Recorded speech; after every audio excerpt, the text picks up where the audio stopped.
ಬನ್ನಿ ಇವತ್ತಿನ ಈ ವಿಶೇಷ ವಿಶ್ಲೇಷಣೆಯಲ್ಲಿ ಮಧ್ಯಕಾಲೀನ ಭಾರತದ ಅತ್ಯಂತ ಕುತೂಹಲಕಾರಿ ಮತ್ತು ರೋಚಕ ಸಾಮ್ರಾಜ್ಯವೊಂದರ ಕಥೆಯನ್ನು ನೋಡೋಣ.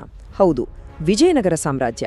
ಇದರ ಆಯಾಕಟ್ಟಿನ ಹುಟ್ಟಿನಿಂದ ಹಿಡಿದು ಆ ಭವ್ಯತೆಯ ಉತ್ತುಂಗ ಮತ್ತು ಕೊನೆಯಲ್ಲಿ ಬೂದಿಯಾಗಿ ಹೋದ ಆ ದುರಂತದವರೆಗಿನ ಸಂಪೂರ್ಣ ಚಿತ್ರಣವನ್ನು ನಾವಿಲ್ಲಿ ನೋಡಲಿದ್ದೇವೆ. ಈ ಇಡೀ ಕಥೆಯನ್ನ ನಾವು 6 ಸರಳ ಹಂತಗಳಲ್ಲಿ ನೋಡಲಿದ್ದೇವೆ. ದಕ್ಷಿಣ ಸಾಮ್ರಾಜ್ಯದ ಜನನ, 4 ಮಹಾನ್ ರಾಜವಂಶಗಳು, ಕೃಷ್ಣದೇವರಾಯನ ಸುವರ್ಣಯುಗ, ಭವ್ಯ ವಾಸ್ತುಶಿಲ್ಪ, ಅಮರನಾಯಕ ಸೇನಾ ವ್ಯವಸ್ಥೆ ಮತ್ತು ಕೊನೆಯದಾಗಿ ತಾಳಿಕೋಟೆಯ ಪತನ. ವಿಭಾಗ 1: ದಕ್ಷಿಣ ಸಾಮ್ರಾಜ್ಯದ ಜನನ ಮತ್ತು ತುಂಗಭದ್ರೆಯ ಮೇಲಿನ ಅಡಿಪಾಯ. ಕಥೆ ಶುರುವಾಗೋದು ಇಲ್ಲಿಂದ. ದೆಹಲಿ ಸುಲ್ತಾನರ ಹಾವಳಿ ಹೆಚ್ಚಾಗಿದ್ದ ಸಮಯದಲ್ಲಿ, ಅಂದರೆ ಕ್ರಿಸ್ತಶಕ 1336ರಲ್ಲಿ ಹರಿಹರ ಮತ್ತು ಬುಕ್ಕ ಈ ಸಾಮ್ರಾಜ್ಯವನ್ನ ಕಟ್ತಾರೆ. ಇದಕ್ಕೆ ಭೌಗೋಳಿಕವಾಗಿ ಅತಿ ದೊಡ್ಡ ಶಕ್ತಿ ಕೊಟ್ಟಿದ್ದು ಈ ರಾಯಚೂರು ದುವಾಬ್. ಕೃಷ್ಣ ಮತ್ತು ತುಂಗಭದ್ರಾ ನದಿಗಳ ಮಧ್ಯೆ ಇದ್ದ ಈ ಜಾಗ ಬರೀ ಫಲವತ್ತಾದ ಕೃಷಿ ಭೂಮಿಯಾಗಿರಲಿಲ್ಲ, ಬದಲಿಗೆ ಒಂದು ಪ್ರಮುಖ ಆಯಕಟ್ಟಿನ ಕೇಂದ್ರವಾಗಿತ್ತು. ಈ ತುಂಗಭದ್ರಾ ನದಿಯ ದಡದಲ್ಲೇ ಹೆಮ್ಮೆಯಿಂದ ತಲೆ ಎತ್ತಿ ನಿಂತಿದ್ದು ಭವ್ಯ ರಾಜಧಾನಿ ಹಂಪಿ. ಸ್ಥಳೀಯ ದೇವತೆ ಪಂಪಾದೇವಿಯ ಹೆಸರಿಂದ ಬಂದ ಈ ಜಾಗ ಆಮೇಲೆ ಜಗತ್ಪ್ರಸಿದ್ಧವಾಯಿತು. 100 ವರ್ಷಗಳ ನಂತರ ಕಾಡುಮೇಡುಗಳ ಮಧ್ಯೆ ಕಳೆದು ಹೋಗಿದ್ದ ಈ ಅದ್ಭುತ ಅವಶೇಷಗಳನ್ನ ಜಗತ್ತಿಗೆ ಮತ್ತೆ ಪರಿಚಯಿಸಿದ್ದು ಕಾಲಿನ್ ಮೆಕೆನ್ಸಿ. ನಿಜಕ್ಕೂ ಇದೊಂದು ಅದ್ಭುತ ಶೋಧನೆ ಅಲ್ವಾ? ವಿಭಾಗ 2: 4 ಮಹಾನ್ ರಾಜವಂಶಗಳು ಮತ್ತು ಸಾಮ್ರಾಜ್ಯದ ವಂಶಾವಳಿ. ಇಡೀ ಸಾಮ್ರಾಜ್ಯದ 3 ಶತಮಾನಗಳ ಇತಿಹಾಸವನ್ನ ನಾವು 4 ಪ್ರಮುಖ ವಂಶಗಳಾಗಿ ವಿಭಜಿಸಬಹುದು.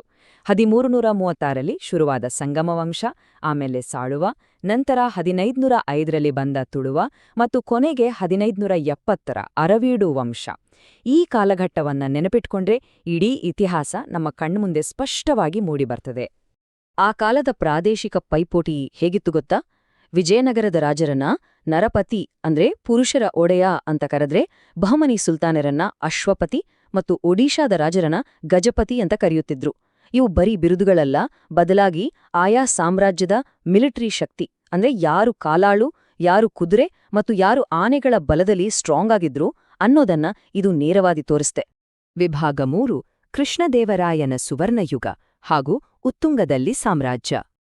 ತುಳುವ ವಂಶದ ಕೃಷ್ಣದೇವರಾಯನ ಆಳ್ವಿಕೆಯನ್ನ ವಿಜಯನಗರದ ಉತ್ತುಂಗ ಅಂತನೇ ಹೇಳ್ಬಹುದು.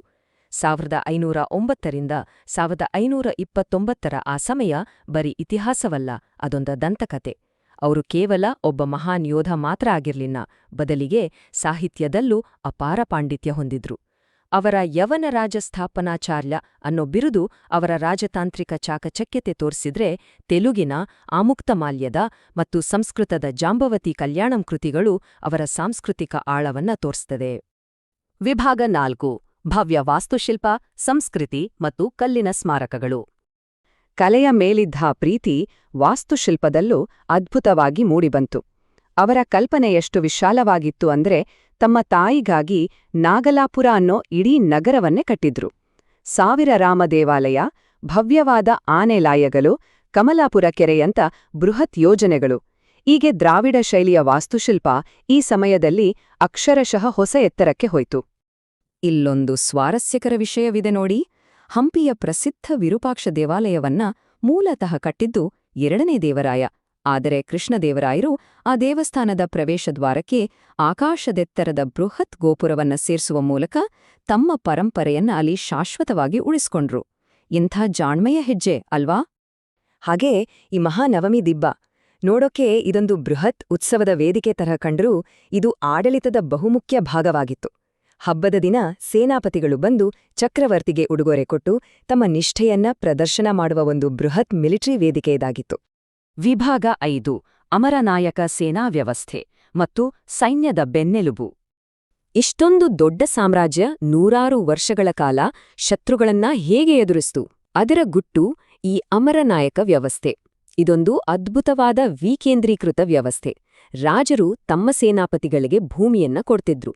ಆ ಭೂಮಿಯ ಅಧಿಕಾರ ಅಂದ್ರೆ ಯುದ್ಧದ ಸಮಯದಲ್ಲಿ ರಾಜನಿಗೆ ಬೇಕಾದ ಸೈನ್ಯವನ್ನ ಒದಗಿಸುವ ಬಹುದೊಡ್ಡ ಜವಾಬ್ದಾರಿಯಾಗಿತ್ತು. ಇದನ್ನ ಸರಿಯಾಗಿ ಅರ್ಥ ಮಾಡ್ಕೊಳ್ಬೇಕು ಅಂದ್ರೆ ದೆಹಲಿ ಸುಲ್ತಾನರ ಇಕ್ತಾ ವ್ಯವಸ್ಥೆಯನ್ನ ಸ್ವಲ್ಪ ನೆನ್ಪಿಸ್ಕೊಳ್ಳಿ. ಉತ್ತರದ ಇಕ್ತಾ ವ್ಯವಸ್ಥೆ ಹೇಗಿತ್ತೋ, ದಕ್ಷಿಣದಲ್ಲಿ ಈ ಅಮರನಾಯಕ ವ್ಯವಸ್ಥೆ ಕೂಡ ಅದೇ ರೀತಿ ಕೆಲಸ ಮಾಡ್ತಿತ್ತು. ಮಧ್ಯಕಾಲೀನ ಸಾಮ್ರಾಜ್ಯಗಳು ತಮ್ಮ ಆಡಳಿತವನ್ನ ಹೇಗೆ ಹಂಚ್ಕೊಳ್ತಿದ್ವು ಅನ್ನೋದಕ್ಕೆ ಇದೊಂದು ಅತ್ಯುತ್ತಮ ಉದಾಹರಣೆ. ವಿಭಾಗ 6 ತಾಳಿಕೋಟೆಯ ಪತನ, ಸಾಮ್ರಾಜ್ಯದ ಬೂದಿ. ಇತಿಹಾಸದಲ್ಲಿ ಒಂದು ನಿಯಮವಿದೆ, ಮೇಲಕ್ಕೆ ಹೋದದ್ದು ಒಂದಲ್ಲ ಒಂದು ದಿನ ಕೆಳಗೆ ಬರಲೇಬೇಕು ಅಂತ.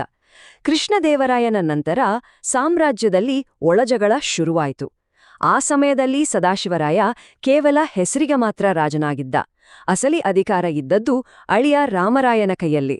ಈತ ಅಹಂಕಾರದಿಂದ ದಕ್ಕನ್ ಸುಲ್ತಾನರ ರಾಜಕೀಯದಲ್ಲಿ ಮೂಗು ತೋರ್ಸಿದ್ದು ನಿಜಕ್ಕೂ ಒಂದು ಮಾರಕ ತಪ್ಪು ಲೆಕ್ಕಾಚಾರವಾಗಿತ್ತು. ರಾಮರಾಯನ ಈ ಅತ್ಯಾದ ಆತ್ಮವಿಶ್ವಾಸ ಏನಾಯ್ತು ಗೊತ್ತಾ? ಉತ್ತರದ ಕಡೆ ಕಿತ್ತಾಡ್ತಿದ್ದ ಶತ್ರುಗಳೆಲ್ಲ ಒಂದಾಗುವಂತೆ ಮಾಡಿತು. ಬೀಜಾಪುರ, ಅಹಮದ್ನಗರ ಮತ್ತು ಗೋಲ್ಕೊಂಡ ಈ ಮೂರೂ ಸೇರಿ BAG ಅಥವಾ ಬ್ಯಾಗ್ ಅನ್ನೋ ಒಂದು ಭಯಾನಕ ಒಕ್ಕೂಟ ಸೃಷ್ಟಿಯಾಯಿತು. ವಿಜಯನಗರವನ್ನೇ ಮುಗಿಸಿಬಿಡಬೇಕು ಅನ್ನೋದು ಇವರ ಏಕೈಕ ಗುರಿಯಾಗಿತ್ತು. ಇದರ ಪರಿಣಾಮ 1565ರ ಆ ಕರಾಳ ದಿನ, ಅದೇ ತಾಳಿಕೋಟೆ ಕದನ ಅಥವಾ ರಾಕ್ಷಸ ತಂಗಡಿ ಯುದ್ಧ. ಇದೊಂದು ಮಾಮೂಲಿ ಸೋಲಾಗಿರಲಿಲ್ಲ, ಇದು ಅಕ್ಷರಶಃ ಒಂದು ಮಹಾನ್ ಯುಗದ ಅಂತ್ಯ. ಇಡೀ ರಾಜಧಾನಿ ಸುಟ್ಟು ಬೂದಿಯಾಯ್ತು. ಆ ವೈಭವವೆಲ್ಲ ಕಣ್ಣೆದುರಲ್ಲೇ ನಾಶವಾಗಿ ಹೋಯ್ತು. ವಿನಾಶದ ಪ್ರಮಾಣ ಎಷ್ಟಿತ್ತೆಂದರೆ ಅದು ಊಹೆಗೂ ನಿಲುಕದ್ದು. ಪರ್ಷಿಯನ್ ರಾಯಭಾರಿ ಅಬ್ದುಲ್ ರಜಾಕ್ ಒಮ್ಮೆ ವರ್ಣಿಸಿದ್ದ ಆ 7 ಸುತ್ತಿನ ಬೃಹತ್ ಕೋಟೆಯಿಂದ ರಕ್ಷಿಸಲ್ಪಟ್ಟಿದ್ದ ಆ ಭವ್ಯ ನಗರ ಒಂದೇ ಒಂದು ಕಲ್ಲು ಉಳಿಯದ ಹಾಗೆ ಸಂಪೂರ್ಣವಾಗಿ ಧ್ವಂಸವಾಯಿತು. ಇವೆಲ್ಲ ನೋಡ್ದಾಗ ಒಂದು ಪ್ರಶ್ನೆ ಖಂಡಿತ ಕಾಡುತ್ತಲ್ವಾ? 7 ಸುತ್ತಿನ ಕೋಟೆ, ಕಲ್ಪನೆಗೂ ನಿಲುಕದಷ್ಟು ಸಂಪತ್ತು, ಅಪಾರ ಸೈನ್ಯವಿದ್ದ ಒಂದು ಬೃಹತ್ ಸಾಮ್ರಾಜ್ಯ ಕೇವಲ ಒಂದೇ ಒಂದು ದಿನದ ಯುದ್ಧದಲ್ಲಿ ಹೇಗೆ ಕಣ್ಮರೆಯಾಯ್ತು? ಆ ಸುವರ್ಣಯುಗದ ಅವಶೇಷಗಳು ನಮಗೆ ಇವತ್ತು ಬಿಟ್ಟು ಹೋಗಿರೋ ಪಾಠಗಳೇನು? ಈ ಐತಿಹಾಸಿಕ ಪಾಠಗಳು ಎಂದೆಂದಿಗೂ ನಮ್ಮನ್ನ ಯೋಚಿಸುವಂತೆ ಮಾಡುತ್ತವೆ. ಇನ್ನೂ ಈ ತರಹ ಹೆಚ್ಚು ವಿಡಿಯೋಗಾಗಿ ನಮ್ಮ ಚಾನೆಲ್ ಸಬ್ಸ್ಕ್ರೈಬ್ ಮಾಡ್ಕೊಳ್ಳಿ. ಹಾಗೆ ನಿಮ್ಮ ಅನಿಸಿಕೆನ ಕೆಳಗಡೆ ಕಮೆಂಟ್ ಮಾಡಿ. ಹೌದು. ಸಿಗೋಣ ಮುಂದಿನ ವಿಡಿಯೋದಲ್ಲಿ. ನಮಸ್ಕಾರ.